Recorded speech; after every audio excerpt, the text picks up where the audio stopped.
আসসালামু আলাইকুম। বাংলার সংবাদে সবাইকে স্বাগত জানাচ্ছি। আমি নাইম ফাথুম মুবিন। সংবাদ শিরোনাম।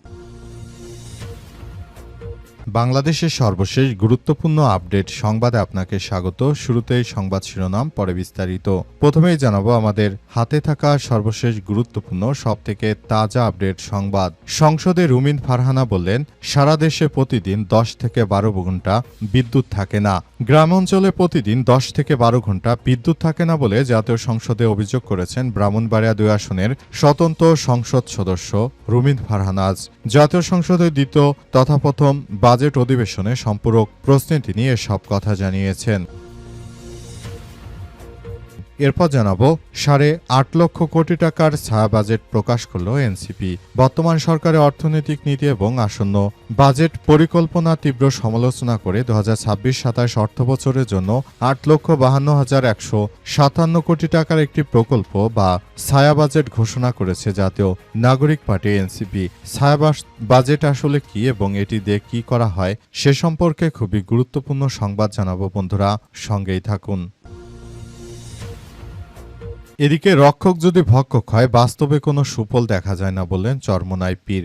রক্ষক যদি ভক্ষক হয়ে যায় তখন আলোচনার টেবিলে সীমাবদ্ধ থাকে, বাস্তবে কোনো সুফল দেখা যায় না। ভবিষ্যতেও এর আশা করা কঠিন বলে মন্তব্য করেছেন ইসলামী আন্দোলন বাংলাদেশের আমির মুফতি সৈয়দ মোহাম্মদ রেজাউল করিম পীর সাহেব চরমোনাই। এবারে জানাবো গাজীপুরের শ্রীপুরে সাবেক মেয়র আনিসুর রহমান ও তার বোনের দাফন সম্পন্ন। গাজীপুরের শ্রীপুরে পৌরসভার সাবেক মেয়র ও আওয়ামী লীগ নেতা আনিসুর রহমানের জানাজা অনুষ্ঠিত হয়েছে। আজ বেলা 11টায় তার গ্রামের বাড়ির পাশে অনুষ্ঠিত হয়েছে জানাজার সময় ভাইয়ের মৃত্যুর শোকে মৃত্যুবরণ করেছেন তার বড় বোন রাশিদা খাতুনের, তারও জানাজা সম্পন্ন হয়েছে। জানাজায় দলমত নির্বিশেষে হাজার হাজার মানুষ উপস্থিত হয়। এবং সর্বশেষ জানাবো পাবনায় পৃথক ঘটনায় গুলি এবং ছুরিকাঘাতে 2 জনকে হত্যা। পাবনা শহরে হোসেন আলী নামের এক ব্যক্তিরকে সন্তানের সামনে গুলি করে হত্যা করেছে দুর্বৃত্তরা। এছাড়া পৃথক আরেকটি ঘটনায় মনিরুল ইসলাম নামের এক যুবককে ছুরিকাঘাতে হত্যা করা হয়েছে। আজ 6টার দিকে পাবনা পৌর এলাকার জামিয়া আশরাফিয়া মাদ্রাসার সামনে এবং বিকাল 4টার দিকে কেন্দ্র বাস টার্মিনালের পেছনে সব হত্যাকাণ্ডের ঘটনা ঘটে বলে এমন তথ্য নিশ্চিত করা হয়েছে। প্রিয় দর্শক, এতক্ষণ শুনছিলেন সংবাদ শিরোনাম, এবারে বিস্তারিত। তবে তার আগে বন্ধুরা অনুরোধ থাকবে এই সংবাদটিতে একটি লাইক দিন। এই চ্যানেলে আপনি নতুন হয়ে থাকলে আমাদের সংবাদটি দেখতে দেখতে চ্যানেলটি সাবস্ক্রাইব করে রাখুন। কমেন্ট করে বন্ধুরা আপনার মূল্যবান মতামত জানিয়ে দিন আপনি বিশ্বের কোন দেশ থেকে বা বাংলাদেশের কোন স্থান থেকে আমাদের সংবাদটি দেখছেন এবং শুনছেন। আর বন্ধুরা, সংবাদটি আপনার সোশ্যাল মিডিয়া ফেসবুকে শেয়ার করে বন্ধুদেরও দেখার সুযোগ করে দিন। গাজা যুদ্ধে আপনি যদি নিরীহ ফিলিস্তিনিদের ভালোবেসে থাকেন বন্ধুরা, কমেন্টে ইয়েস লিখে পুরো বিশ্বকে আমাদের এই তাজা আপডেটটি দেখার সুযোগ করে দিন। আজকের এই সংবাদ সম্পর্কে আপনার মূল্যবান মতামত কমেন্ট বক্সে কমেন্ট করে জানিয়ে দিন। এবারে বিস্তারিত। গ্রামে প্রতিদিন 10 থেকে 12 ঘন্টা বিদ্যুৎ থাকে না, সংসদে রুমিন ফারহানা। গ্রামাঞ্চলে প্রতিদিন 10 থেকে 12 ঘন্টা বিদ্যুৎ থাকে না বলে এমন তথ্য জানিয়েছেন বিএনপির সাবেক নেত্রী এবং বর্তমান স্বতন্ত্র সংসদ সদস্য অ্যাডভোকেট রুমিন ফারহানা। তিনি বলেছেন যে বিএনপি 2001 থেকে 2005 সাল পর্যন্ত যে ক্ষমতায় ছিল তখনও কিন্তু সারা দেশে বিদ্যুৎ ছিল না। বর্তমান সময়ে ঠিক একই ধরনের কার্যক্রম হচ্ছে। বর্তমান সময়ে সারা দেশ জুড়ে এই সন্ত্রাসী কার্যক্রমগুলো হচ্ছে। চাঁদাবাজি, রাহাজানি, খুন, ধর্ষণ, এমন কোনো অপরাধ নেই যেটি বর্তমান সময় না হচ্ছে। এই ধরনের অপরাধের কারণে আদতে বিএনপি কোনো ব্যবস্থা গ্রহণ করছে কিনা সেটি আমাদের বোধগম্য নয়। তিনি আরো জানান, আমরা মনে করি তারা দেশের জনগণের জন্য আসলে কোনো কিছুই করতে পারছে না, পুরোপুরি তারা ব্যর্থতায় পর্যবসিত হচ্ছে। তিনি আরো জানান, আমি সবাইকে বলতে চাই আপনারা যার যার জায়গা থেকে যে কার্যক্রমগুলো চালাচ্ছেন সেগুলো আসলে গ্রহণযোগ্য নয়। বিএনপি যদি এভাবে এই ধরনের কার্যক্রমগুলো চালাতে থাকে, তারা যদি বিষয়গুলোকে গুরুত্ব সহকারে না দেখে, তাহলে ভবিষ্যতে তাদের জন্য আরো এক ভয়াবহ বিপর্যয়কর পরিস্থিতি সৃষ্টি হতে পারে বলে এমন কথাই জানিয়েছেন রুমিন ফারহানা। তিনি আরও জানান যে আমি সবাইকে বলতে চাই যে বিষয়গুলো নিয়ে আপনারা সবাই এখনই সোচ্চারভাবে ভূমিকা পালন করতে হবে। যদি বিষয়গুলো এভাবে চলতে থাকে তাহলে সেটি আমাদের সবার জন্য এক ভয়াবহ বিপর্যয়কর পরিস্থিতি সৃষ্টি করতে পারে। সুতরাং বিএনপির এই ধরনের কর্মকাণ্ডগুলোকে প্রতিহত করে তারপর সারা দেশের জনগণের পাশে দাঁড়ানোই আমাদের প্রধান কার্যক্রম বলে এমন তথ্যই তিনি সামনে নিয়ে এসেছেন। রুমিন ফারহানার এই কথায় সবাই একত্রতা প্রকাশ করেছে। 8.5 লাখ কোটি টাকার ছায়া বাজেট প্রকাশ করল এনসিপি। বর্তমান সরকারের অর্থনৈতিক নীতি এবং আসন্ন বাজেট পরিকল্পনার তীব্র সমালোচনা করে 2026-27 অর্থবছরের জন্য 8,52,157 কোটি টাকার একটি বিকল্প ছায়া বাজেট ঘোষণা করেছে জাতীয় নাগরিক পার্টি এনসিপি। বাংলাদেশ 2.0 সংস্করণ, কর্মসংস্থান, বিনিয়োগ সহ বিভিন্ন সেক্টরে তারা এই ছায়া বাজেট সংসদটি নিয়ে কাজ করছে।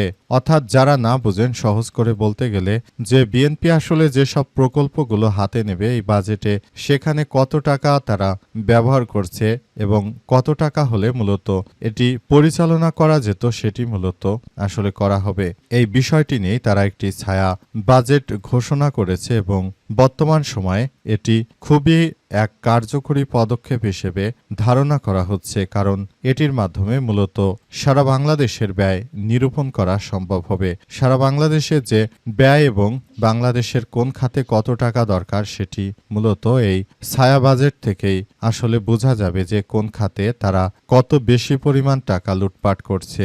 এই লুটপাটকে ধরার জন্যই মূলত এই ধরনের একটি ছায়া বাজেট সামনে নিয়ে এসেছে জাতীয় নাগরিক পার্টি এনসিপির নেতৃত্ববৃন্দরা।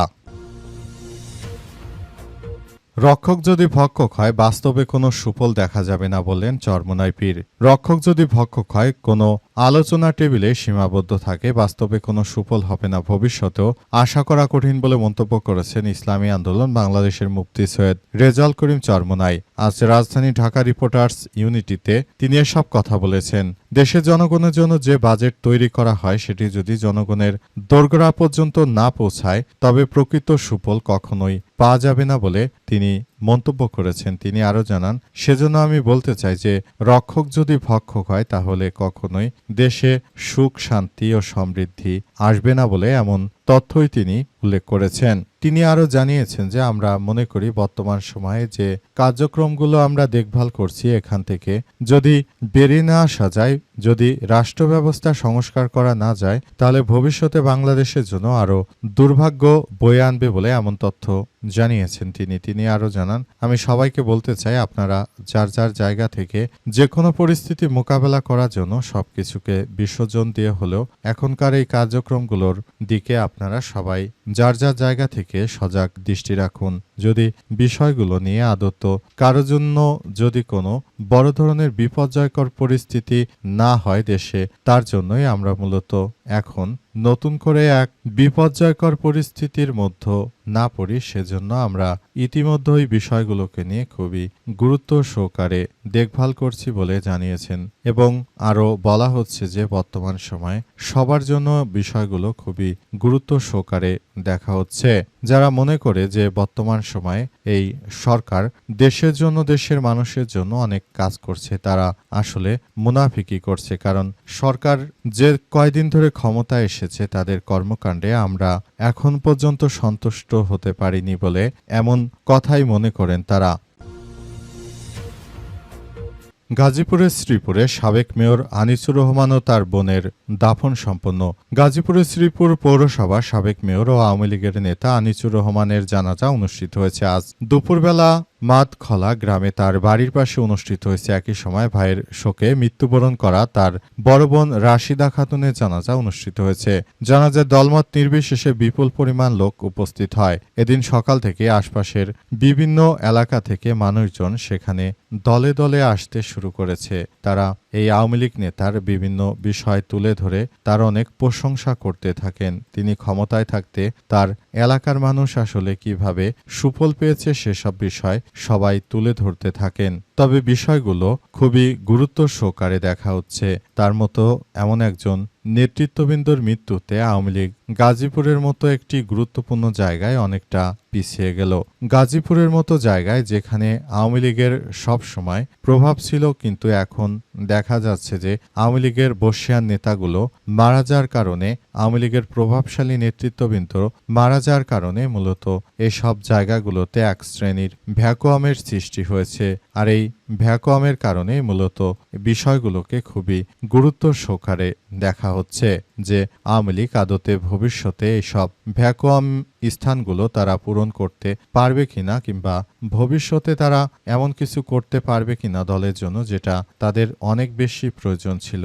আদতে সেটি হবে কিনা সেটি আমাদের জানা নেই, কারণ আওয়ামী লীগের নেতা তোফায়েল আহমেদের মৃত্যুর পর আওয়ামী লীগের অনেকেরই হৃদয় ভেঙে গেছে। পাশাপাশি শেখ হাসিনা যখন দেশ ছেড়ে পালিয়ে গেল তখন কিন্তু সারা দেশের আওয়ামী লীগের নেতাকর্মীরা অনেকেই ভয়াবহ এক বিপর্যয়ের মুখে পড়েছিল, কারণ শেখ হাসিনার ছায়ায় তারা এতদিন ধরে যে নতুন বাংলাদেশের স্বপ্ন দেখত, শেখ হাসিনা পালিয়ে যাওয়ার পর তারা নিজেরাই একরকম ধরাশায়ী হচ্ছে। বিগত 17 বছর ধরে এত প্রভাব প্রতিপত্তি যে দলের, সেই দলের নেতাকর্মীদের এভাবে আসলে বিপর্যয়ের মুখে ঠেলে দেবেন তাদের প্রধানমন্ত্রী, সে বিষয়টি তারা কখনোই আসলে কল্পনা করতে পারেনি। কিন্তু শেষ পর্যন্ত এটি এখন তাদের জন্য খুবই ভয়াবহ এক বিপর্যয়কর পরিস্থিতির সৃষ্টি হচ্ছে।